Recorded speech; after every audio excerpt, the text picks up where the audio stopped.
Hello, everybody,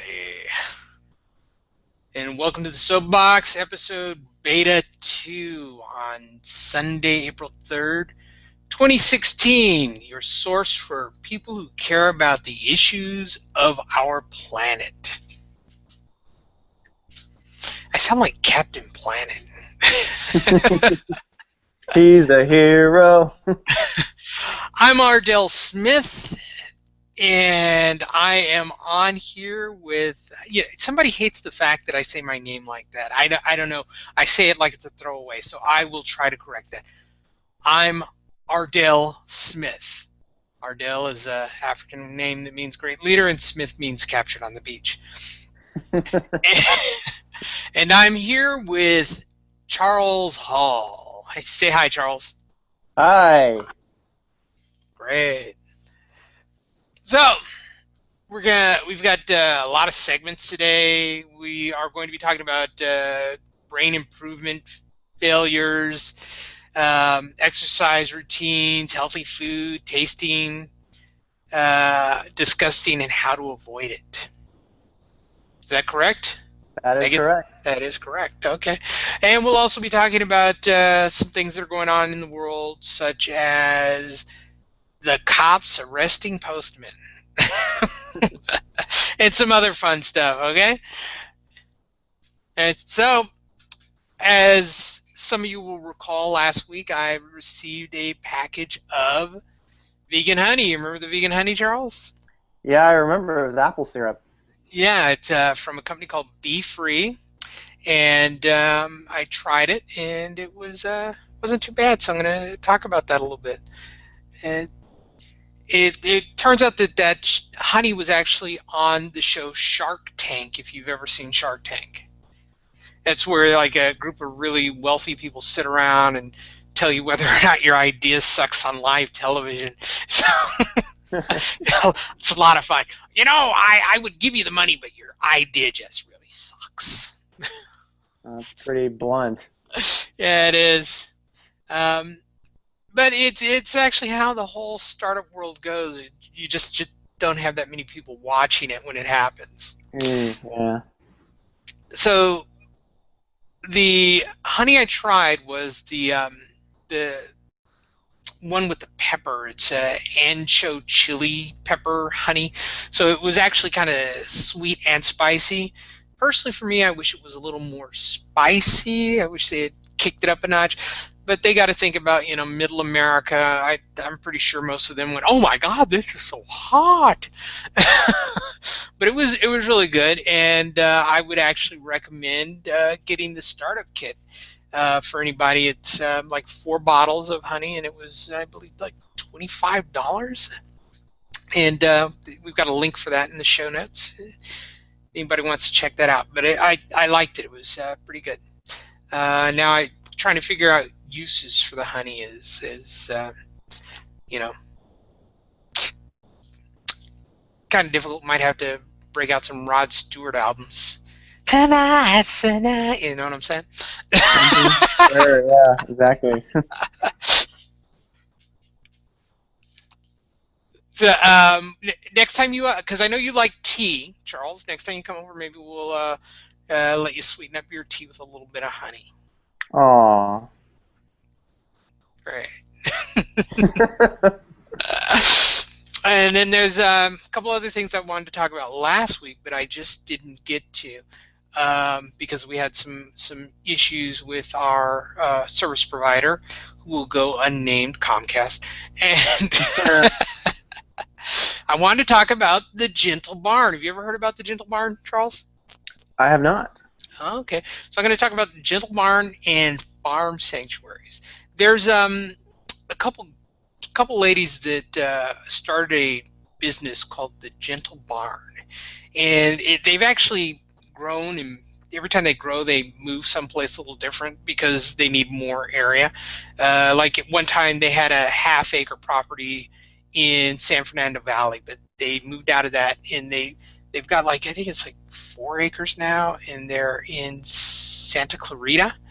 But basically, what the Gentle Barn is it's sort of like a petting zoo. That's only conceptually wise for animals, but they actually take care of the animals. So they want people to come down and learn about animals and get to know farm animals, because most kids and adults don't really know the animals. Like, they just see stuff in grocery stores. You know what I mean? But they don't know the animal. So they're hoping to get people down and meet with animals and learn more about where uh, most food comes from, um, and maybe change their perspective on eating meat, or even reducing, preferably stopping. But getting them aware is really the important part, making them aware of what it is they are eating.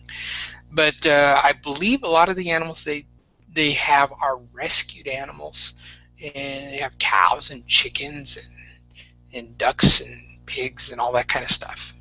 So I'm planning a trip to go visit them, possibly sometime in May, um, and I will be taking the producer and coming back with a lot of show information. Um, I've been told they are all rescues. So every single one of them is a rescue. Sort of like a giant farm version of Die Hard. They were all rescued. I think it's really cool. I like the idea.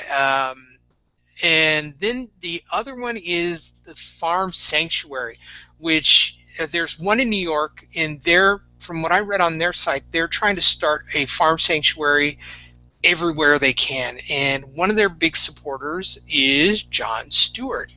It seems that he's made the conversion over to being vegan. Um, and the Farm Sanctuary is an American animal protection organization founded in 1986 as an advocate for farm animals, and the bubble just disappeared. That's the Alzheimer kicking in. Just thoughts come in and they go away. But have you ever been to a place like this, Charles, like Gentle Barn or a farm sanctuary? No, I don't think so. Thoughts? Oh, thoughts? Oh, it's like Yeah, a petting, your like a petting opinion. zoo. Yeah, it's like a petting zoo. I mean, I've been to farms before. There's one in Rancho de San Antonio, and they have bunnies, they have goats, they have cows, they have a cat that kind of is not really on the farm. It kind of hangs out and eats mice and everything. Yeah, I mean, it's not an official sanctuary, but I've been to places like that. Okay. Yeah, see, the problem with like petting zoos is that a lot of petting zoos, well, basically, if you're running a petting zoo, you're basing the whole concept on making money. So therefore, your care for the animals only goes as far as they're making money for you. So that's one problem with petting zoos. They don't. A lot of them don't take care of the animals properly. You know, Hmm. it's just a financial gain for them. So Yeah. this is better than a petting zoo because they they're really looking to save the animals. Gentle Barn rescues animals from petting zoos, as a matter of fact. I heard I think it was a YouTube um, video where they were talking about some of the things that happened at the petting zoo. That they actually were trying to get the animals from the petting zoo, and the petting zoo didn't want to give away the animals. Um, I mean, these were animals they weren't even taking care of. They were in horrible condition, and so they made a deal with the petting zoo and basically said, you know, we'll take the animals from you. We won't come back and say, hey, this animal had this disease or anything. We'll just take all the bad animals or the animals that you don't want anymore, like the cow with a broken leg and all that kind of stuff, and off your hands. And they said, fine, take them. That's Mm. So that's actually, I've been told that's where the first rescued animal came from. And so all of you who think the first rescue animal came from a boat that had been floating out in the ocean from a storm for 40 days and 40 nights, it's not true. Hmm. We've got to rescue those animals. They're on that ship with that crazy guy.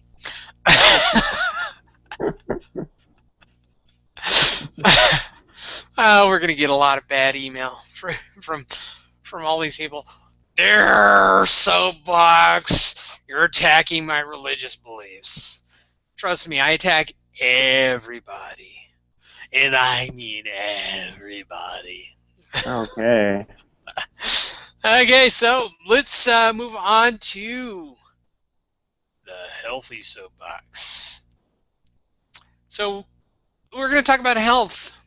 We're going to be talking about brain improvement in failures, exercise routines, and healthy food, tasting disgusting, and how to deal with that. So, Charles, inform me. Oh, okay, Ardell. I'll inform you, and then you can act as the host that I inform others through, possibly. And maybe it's just you. But if it's just one person that I help with a little bit more information that they can find useful, then I've made a difference in the world. Come on, you know I need a lot of brain improvement. Okay, well, I'm just going to talk about failures actually, and somehow there'll be some stuff in there to help improve your brain because this is what maybe you should not do, or just be careful of, or maybe learn from my mistakes. So the first one that I wanted to mention, as not specifically with me because I've never tried it, but my good friend that we both know, Steve, he's into health, brain health a lot, and he's starting his own nonprofit around that. And he was never a fan of luminosity, and I just have this article that I pulled up actually, and why does they always disappear? Okay, there it is. Now this is a website, and I'm going to put the link there in the side real quick. And here's the link. So that's the article, and it's courthousenews.com, and they're basically talking about how the Federal Trade Commission, the FTC, claims that Luminosity used false and deceptive claims and testimonials for its online brain training exercises in nationwide ad campaigns. Now, Luminosity claims that they have since taken down those ads, and then that's why they were defending themselves against this fine. I think it's about $2 million. Yeah. And so let me see. Let's just educate people. They were concluding benefits of brain improvement around post-traumatic stress disorder, attention deficit hyperactive disorder, ADHD, traumatic brain injury, stroke, and side effects of chemotherapy. And so just by participating in these brain games that they had on their site, you would get improvements from all these conditions that you had. You know, you went to war and you had a bad experience, you came back and you were just, it's terrible, debilitating anxiety from that experience, or you're just a really crazy kid, or you hit your head really hard when you were playing football or something. You just do some luminosity and you'll be a-okay. And apparently there's no substantiating evidence, and the opinion of my buddy Steve was like, okay, here's the deal. Playing those kind of games is good for the brain. What's all that? I have no idea. That's something happening on your side. I think it's the Illuminati trying to get you to stop talking about luminosity. All right, there we go. I have no idea where that's coming from. I don't know if you could hear that, could you? A little bit. It sounded like some kids fighting. Yeah, I don't know what side I was on. All right, so yeah, it's my buddy Steve. He's a chiropractor and took about 1,000 hours of functional neurology. And he was saying, yeah, sure, puzzles and crossword puzzles, all that kind of thing, and games and everything. They're good, but it has to be in a combination. It has to be a suite of strategies that you use to improve your brain. Just doing that alone is only going to make you better at doing crossword puzzles. And so he's never really a big fan of luminosity to begin with. I mean, it's not like completely black and white, but that's just one thing I sort of would bring up. If you're going to play Sudoku all day, you're probably just going to get really good at Sudoku. and start forgetting all the games that you've played before because they all kind of blend in with each other. You're going to get amnesia about it because it's just black and white squares and numbers. So your brain's going to start associating the patterns with, an infinite Sudoku game, and it's all going to blend into one game, and you're just going to go kind of nuts. Okay, so if I understand correctly, the real gist is that doing games is a good thing, but they're not good on their own. They're only good in relationship to other types of activities that let you build like a well-rounded exercise to help improve your brain and things like that. Is that correct? Yes, that is correct. So it's just a tool. It's one tool in your toolkit of brain improvement, and the real gold is actually the social component of playing a game with another person, cards, chess, checkers, or working together on a Sudoku puzzle. I don't know how many people do that. Yeah, the interaction of doing that. Well, see, the biggest problem with working with someone else on a puzzle, because I have actually done this, worked with someone on one, is that they start to form the opinion that you're really freaking stupid. That's how that ends up going. Because like you give them what you think is the answer, and they give you the dirtiest look.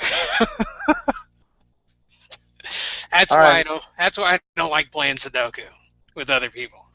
So yeah, that's just my basic point with that part. And uh, so as a kind of a general population-wide brain improvement failure, that's kind of what I would point to.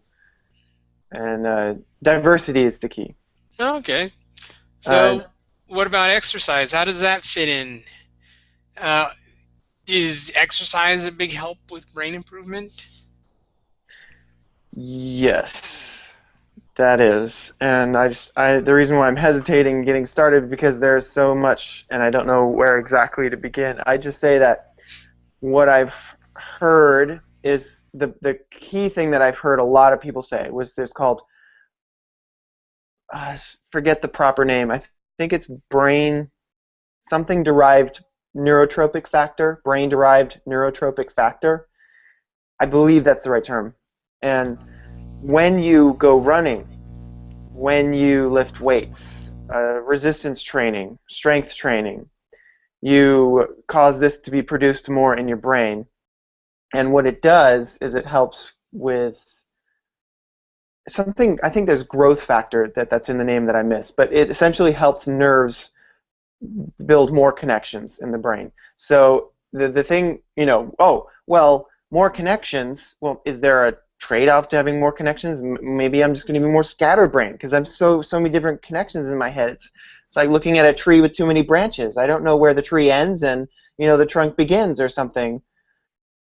And so the thing is, you got to consider that when your brain potentially fails, like a part of it, for example, during a stroke, the recovery process for someone who has more connections is going to be easier. So you can think. I really like this analogy, and you can think of a road system, like for example, where we are in the Bay Area.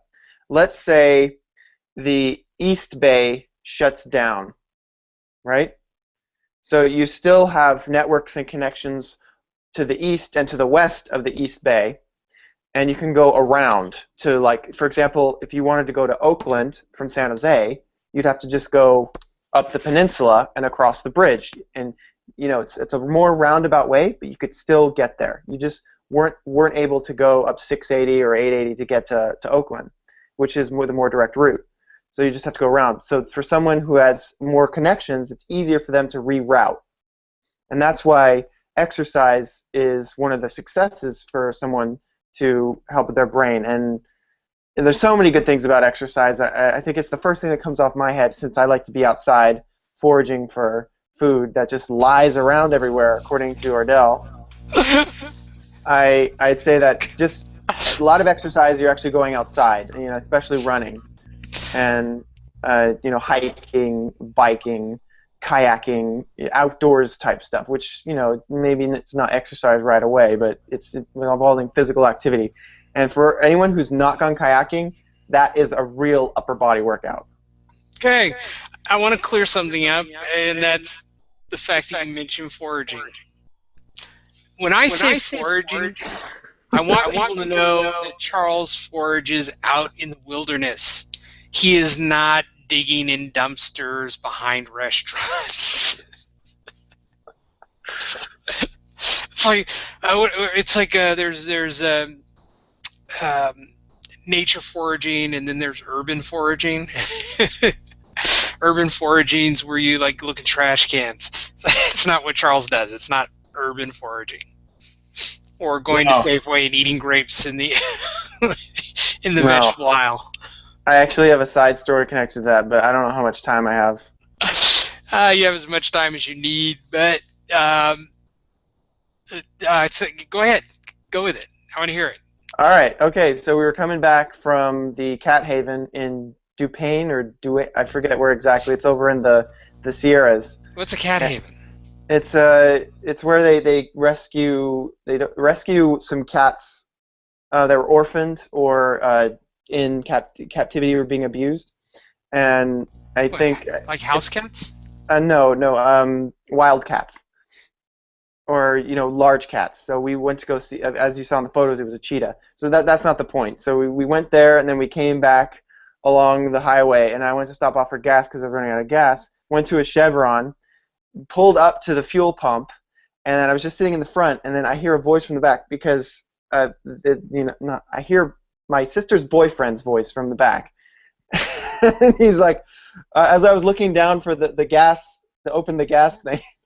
I don't know if you can hear. Ardell's laughing. Sorry, you can't No, hear me. I can hear. It's just you're saying I'm sitting in the car and I start hearing voices. It's like I hope he clarifies on that. Okay, all right. So he's like, as I'm looking down for the open the gas casket, he says, "There's a man over there who just crawled out of a dumpster in a black bra and nothing else." And I was like, well, what? Is this some story that you heard while reading your phone? Are you looking at a video or something? No, no, no. Right in front of us, 50 feet away, coming out of the dumpster area because they were in gated locks or whatever. It just opened the door, came out, black bra, nothing else. He's just walking to behind the convenience store. And Okay, we're in the middle of nowhere. So I don't know where he came from or where he's going. that's someone who was foraging for underwear, obviously. And Brian says, well, he must have had an interesting night. Anyway, so that's just a side story related to you mentioning urban foraging and diving in dumpsters. So, speaking of diving in dumpsters, you had mentioned healthy food tasting disgusting and what to do about it. What All right. do we do about it? Okay, so I'm notorious for making really disgusting smoothies, and I've kind of passed the taste. I'm actually okay with the taste. I just want it to be healthy. That's what I go for. But there is actually a remedy, and I guess I can just focus on smoothies. And a lot of people are like, well, why don't you just put fruit in it? And for me, I actually tend not to eat fruit. I eat more like berries and stuff. I don't eat so much like apples or watermelon or pineapple or stuff. Occasionally I will, but I tend not to eat it. And so that's one simple solution. You just put an apple in there or a pear, and I'm fine with more occasionally doing that. But I do tend to just do greens. I do celery. I do cucumber. I do lemon, but then there's the savory. There's the savory taste that you might want.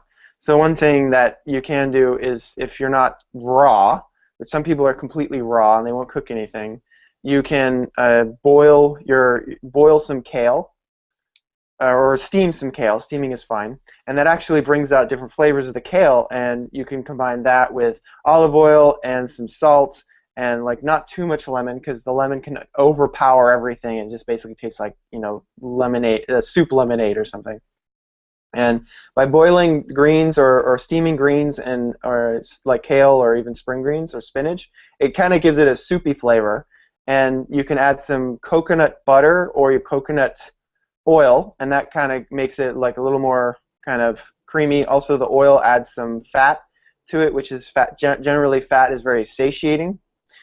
And you can, if you want to thicken it up, sometimes I use xanthan gum, and xanthan gum is just something that's grown. It's from a bacteria. It's grown in a lab or a yeast. I forget which one.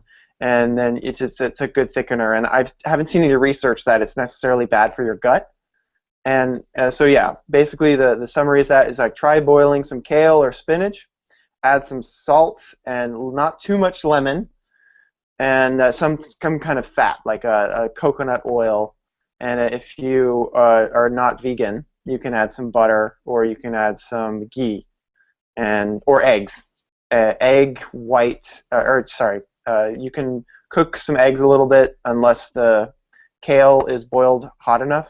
It'll anyway, that's not really relevant. But if you add some egg in there, there's natural emulsifiers in the egg, which will help the fat combine with all the water, and it'll smooth it out. So it'll take me too long to give you all the proportions of what, but just you can look into that, look into recipes, and kind of mess around. So we can look forward to Charles starting his own cooking show. Cooking with What? Charles. Yeah, cooking with Charles, and I got plenty of incense to go around to make you think I'm smoking weed. That's cool. I have no problem with that. It tastes so good. Eh, I'm so hungry all of a sudden. It's like, yeah, you keep eating, but you're still hungry. Got it. Okay. So that was all good information, Charles. And any links you have, we'll get into the show notes for that. Okay. Sounds good. All right. So let's move on to the next segment, the news soapbox. So we're going to be talking about things that have been going on in the news over the last week and sharing our thoughts. So April Fool's just went by. I couldn't remember what it was called. That's horrible. April Fool's just went by. And Charles, have you heard of any really good April Fool's gags? Did anybody do anything in the news that caught your eye? I heard that Google had a Minions button in Gmail, and they got some flack for that. Yeah, there was well, actually, the one that got them in trouble was a drop the mic button, which you know what drop the mic is, right? Yeah. So, Yeah. okay, so they had a button that was drop the mic, and basically, if you sent an email or you were replying to an email and you hit the drop the mic button, then nobody could reply back to that, and supposedly it was accidentally people had accidentally used it for like official documentation, and so, so they couldn't get replies back on things. And it's a picture of a minion dropping a mic from the last Despicable Me film. Yeah. Yeah, so the story that I heard that actually I liked for April Fool's gags is from my home state, Alaska, and the state capital is Juneau, and what they did was they changed all their signage so that they were the city of Uno in honor of the game Uno. Okay. And I thought that's pretty good. You know, luckily it's not like a huge city, you know, but the city's willing to put up fake banners and things and rename the city Uno for the day, and it worked out. It's pretty cool. That was fun. But the disturbing news is, I don't know if you saw this, Charles, but the NYPD had arrested a postal worker on St. Patrick's Day while he was delivering the mail. Did you heard about this? I did hear about it, and I wasn't sure why they arrested him. Okay. Okay. The reason they arrested him, I'll give you the whole explanation. Is uh, hold on a second.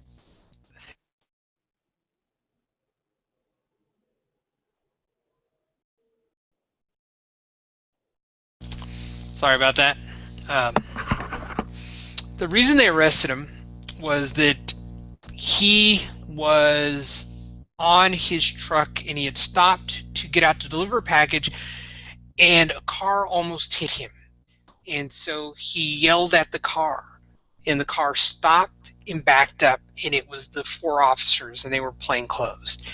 So he went to deliver the package, and they asked him for his ID, and he told them, "You want my ID? My ID is on the side of my truck."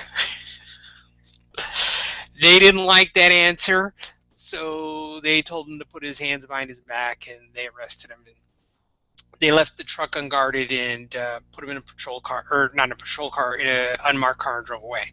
And all of this was captured on video. Now,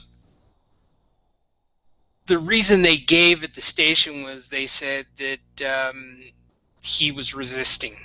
And so that's pretty weak. Everybody who's seen the video knows that the reason he was arrested was because he was black. Hmm.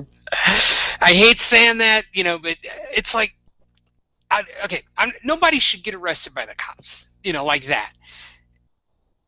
But when you're a federal employee for the post office, and the post office actually has its own police department, and it's the oldest police department in the country, Hmm. okay, um, you're really, really stepping into some deep doo, okay? Because like you're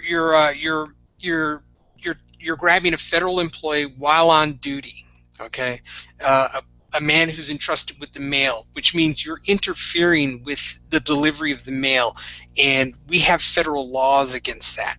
And you can actually do prison time for interfering with the delivery of mail. And then they really didn't have just cause, so they took him. Technically, a federal prosecutor could say kidnapping. You kidnapped a federal employee, and they could get kidnapping charges.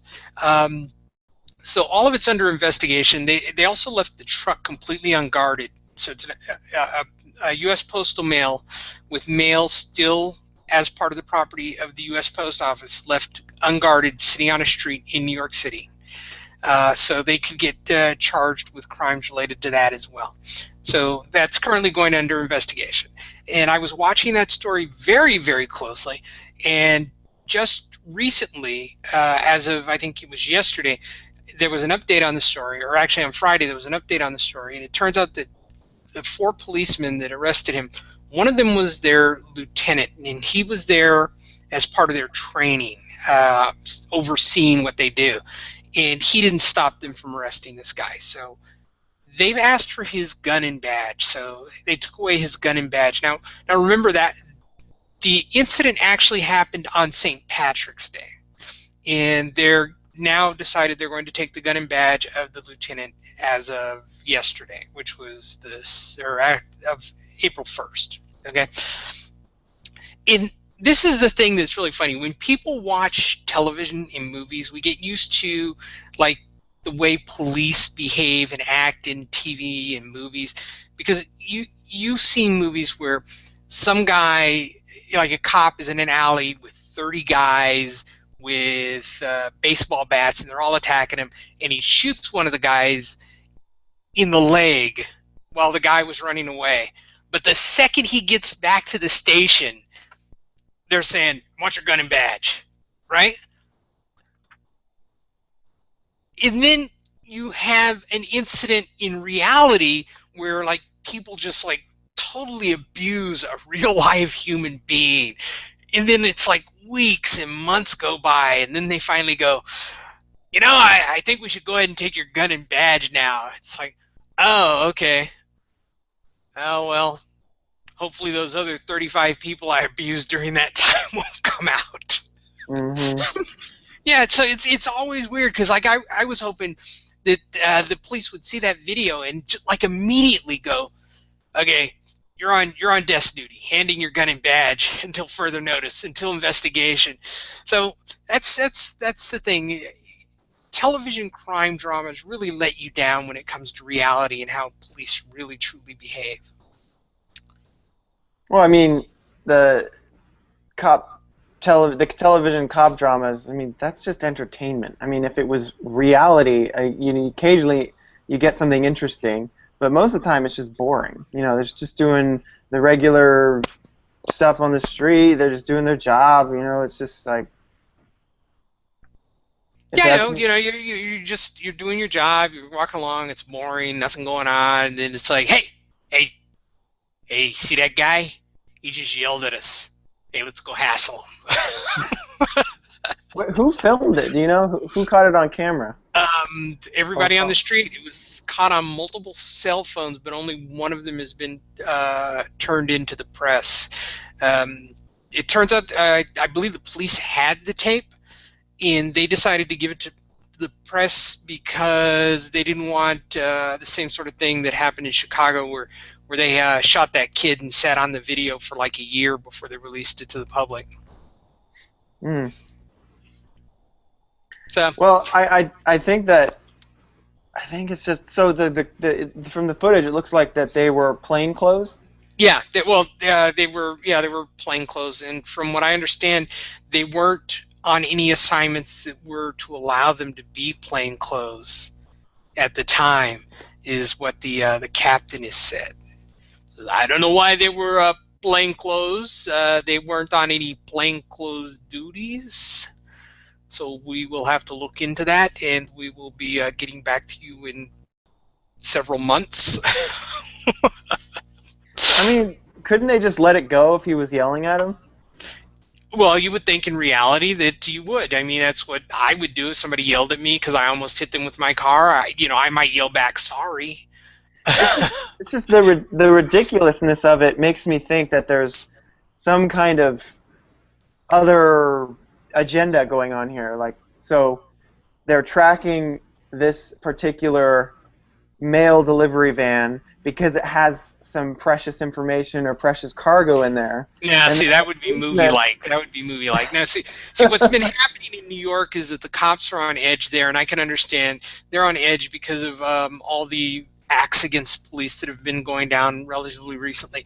So they've kind of stepped up their intimidation in the sense that they don't want anybody to talk bad to them or anything because they don't want it to escalate into a situation where one of them's getting shot or something.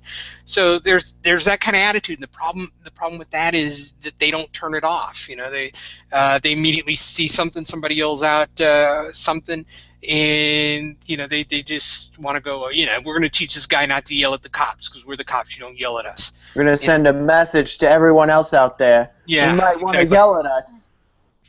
Yeah, so it's like it's not the right thing to do for the police, but you got to admit it's like it was even worse to do it to somebody who's a postal worker, in my personal opinion. Because now you're actually messing with the federal government. Okay, and the federal government is going to have to stand up for their employees. And then it becomes there's even more impetus for it to become a nationwide issue. Hmm.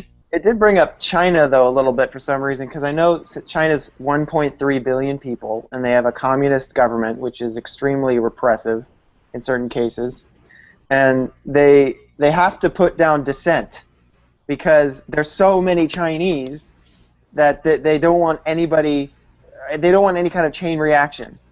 So they repress Google, they repress the media, and if there's even pro-democracy rally in Hong Kong, they let them kind of play around for a little bit, and they bring in like all of the police. Just it's nuts. Yeah, I've seen that before. When they can't get it into control, they actually will wait until everybody's gone to bed and then run them over with tanks.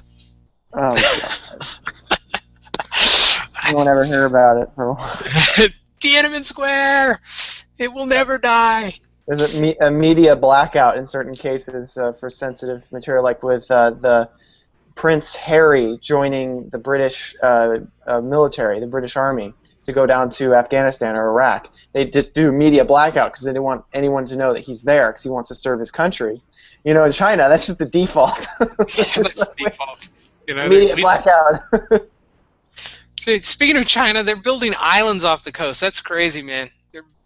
What part of what coast? Off the out in the China Sea of China. They're building their own islands. They just want more territory. If we can't take it, we'll just build it. That's what reclaimed land is. So are they building it far out into the ocean? Is that what you're saying? Yeah, there's some shallower sections of the ocean where they're actually taking land out and dumping it and building up reefs to be oceans or to be islands that are like 6 feet above sea level. Usually the further you walk inland, the more above sea level you are. But they just go to the middle of the island, like, oh, nope, still 6 feet. Still 6 feet, yeah, completely flat. It's like, yeah. So there's a lot of big complaints going on about that. But that's the news. That's China. Yeah, it's China. Yeah. What you gonna do? That's what I'm talking about. Yeah. Okay, so I actually brought up a segment last week called the hashtag of the week, and that was going to be my brainy idea of checking on Twitter and finding out like what's been the most popular hashtag of the week, and then just telling people what that is and what that hashtag's all about. And so I went to do that, and the biggest problem is I can find what the current most popular hashtags are, and I can find the hashtags over the year. Like, this is the most popular hashtag of the year. But just being able to hone it down to the week has become a little bit of an issue. So here's what I'm going to do. Anyone out there within the sound of my voice, please send us a message. Let us know at Soapbox of a method where we can find out what the most popular hashtag was for the week. And we will add your name to that segment as the creator of the most popular hashtag of the week. How's that sound, Charles? That sounds very good. But I still want to hear if you have a hashtag of the week or not. Okay, so for hashtag of the week, let me bring up Twitter real fast. This is the part of the show that gets boring where you're just watching me type, so I'll attempt to make funny faces while doing it. Well, I could fill it in with some wisdom of mine, not necessarily health, just some Charles wisdom. That's fine. Okay. I'm being told new segment. I don't have a hashtag of the week. No, it'd be Charles Wisdom. Charles Wisdom. Oh, yeah, that's right. I see what you're saying. Well, I just, improvising a little bit. It's like the whole credo with, what is it, improv comedy. It's yes and. Just add to it, yes, and I can make funny faces too, even though it's harder to make funny faces with my face. That was the joke. Yeah. No, I can make funny faces just as easily as Ardell can make funny faces with his face. I just I don't know what to do with my face. Oh, I remember the part the part we didn't include in, I don't know which one it was, the second show or the third show. The part I was like mining for gold. And oh God, please don't bring that up. I haven't eaten yet. Okay, yeah. I've got a hashtag. All right. Okay, so I don't know how big you are with sports, specifically baseball. Not really. Not really. Okay, so if you're into baseball, the hashtag that I'm going to say, it's actually the top trending hashtag right now is Bring On Major League Baseball Television, which is Bring On MLB TV. So that's the hashtag for all of you who want to have a Major League Baseball television, just can't get enough baseball, and just want to have their own channel dedicated to 24 hours of baseball.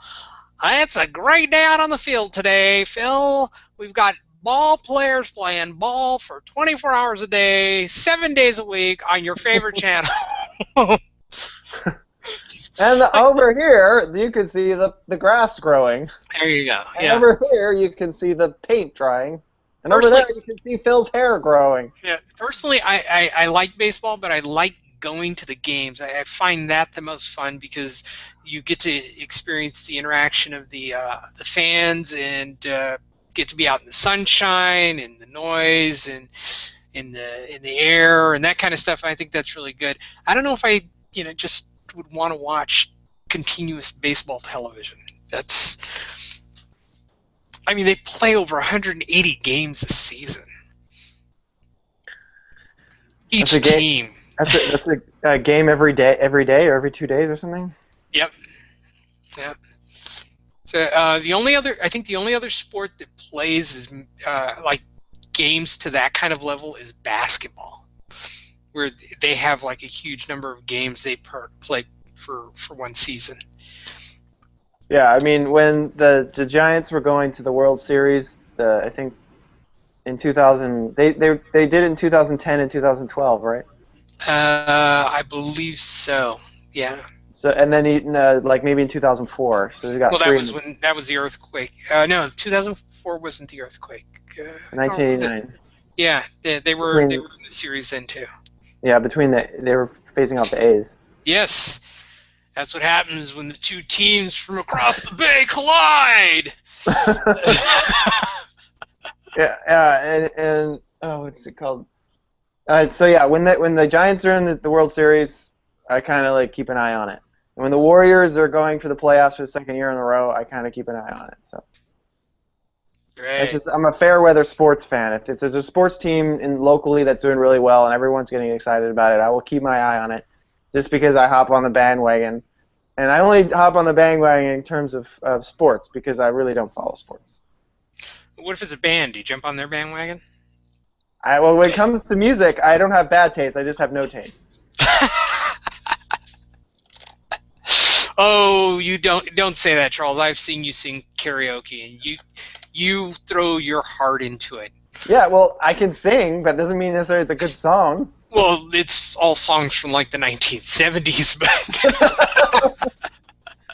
Oh, some red chili pepper songs. yeah, you do stuff from the 80s. Okay, so um, this is going to go out to the people listening, or crustaceans, or whatever may be listening. Crustacean? Crustaceans, yeah, we may have crustaceans listening. You never know. Oh, I get it. We'd No like one else to. will get it, but I get it. We would like to hear from you. Give us your feedback, and you're tired, and you're poor. No, that's off of the Statue of Liberty. What we want is your feedback. We want to know what you liked, what you didn't like, what you suggest that we might want to do, things you would like to see in the future for shows. So just send your feedbacks to feedback at feedback.soapbox@gmail.com. You can find that also on the website. And we also have a phone on there, so you can call and leave a message if you'd like. Charles, did you call that number? I did call that number. And what kind of message did you get?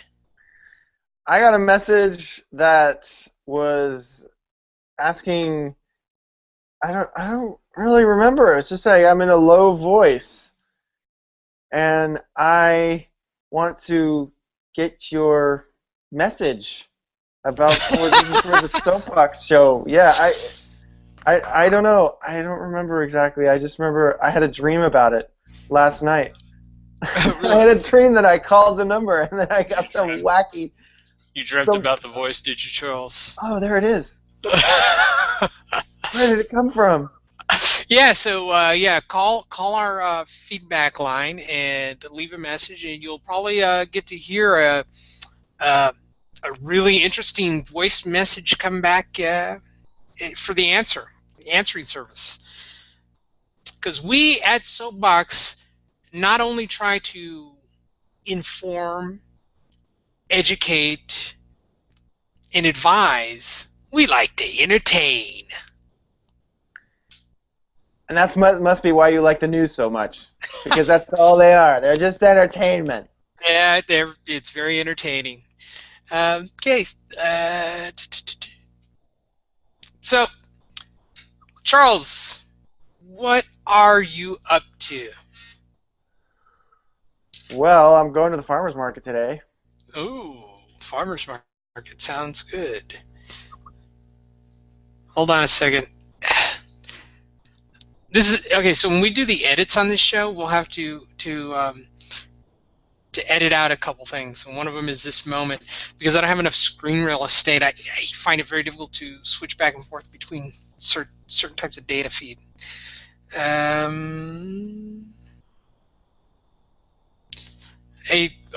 think I gave the wrong email address. So the email correction is that it's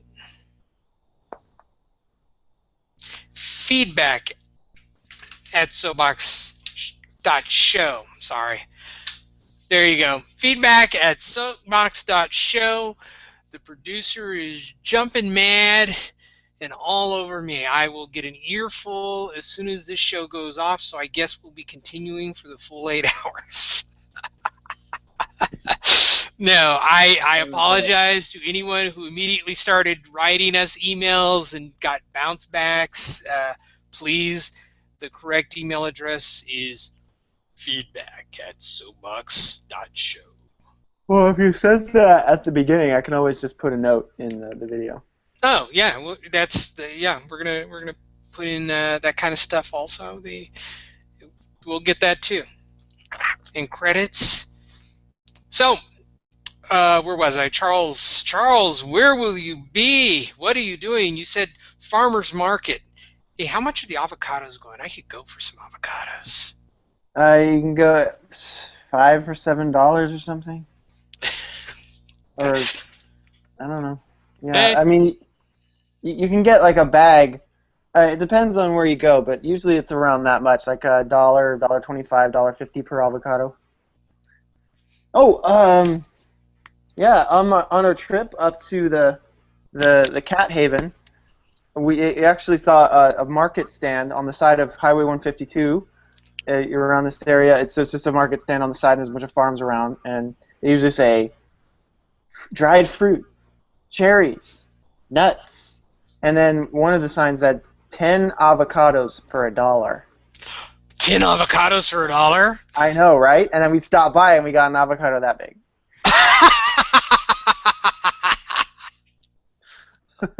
So usually the avocado like fills up my whole hand, but it's the size of an egg. That's pretty good. That's barely bigger than the seed that you find in most avocados. Yeah. I mean, I can show you this. Actually, fortunately, the pit is not that big. So Wow, it's kind of proportional to a regular size avocado. And actually, in the end, it's a good deal because, 4 of these or even just 3 of these equals a regular avocado, and that's only 30 cents. Yeah, so you're getting like a really good deal, actually, still. Yeah, they're like snack pack versions of avocados is what they're like. Yeah, and they don't really pass the squishy test as easily because I don't know. Anyway, Pretty so hard. Yeah. Going to the farmers market today and just meeting up with Steve, my brain buddy, and All right. and then just chatting with him, enjoying the outdoors sunshine Sunday. All right. So Charles, where can people find you? Like if they want to find more about Charles, what do you got? Facebook, Twitter, that kind of stuff? Facebook, they can find my Facebook page of searching Healthy Charles, and they can visit me on Twitter at Charles E.J. Hall. All right. And I have a website, but it doesn't have a proper domain yet, so I gotta someday. Something works.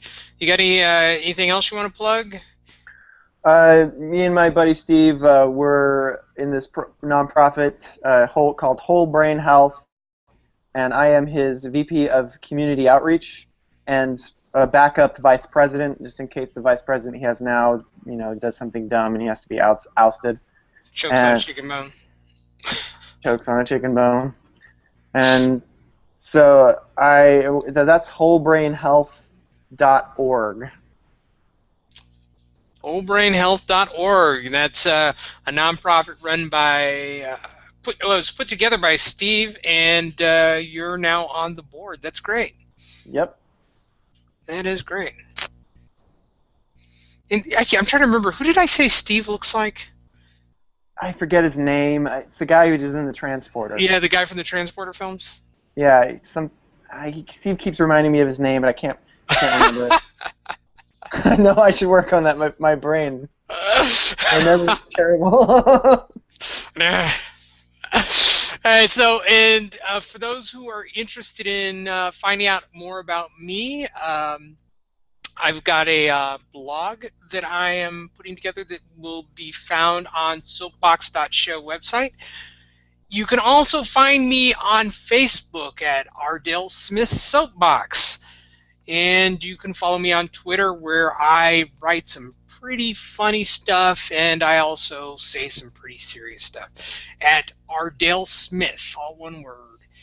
And if you really, really want to get into who the Ardell is, go to about me/Ardell,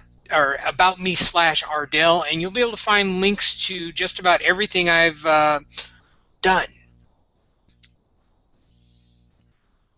So I want to thank everybody for listening, and I want to let you know that Charles and I are putting together a Patreon page. Actually, the producer, Charles, and I are all putting together a Patreon page so that those of you who like what we do and would like to see us do it even better than it currently is, that they can join Patreon and support us. Support the show. Support your local soapbox. That's all I'm saying. How's that sound, Charles?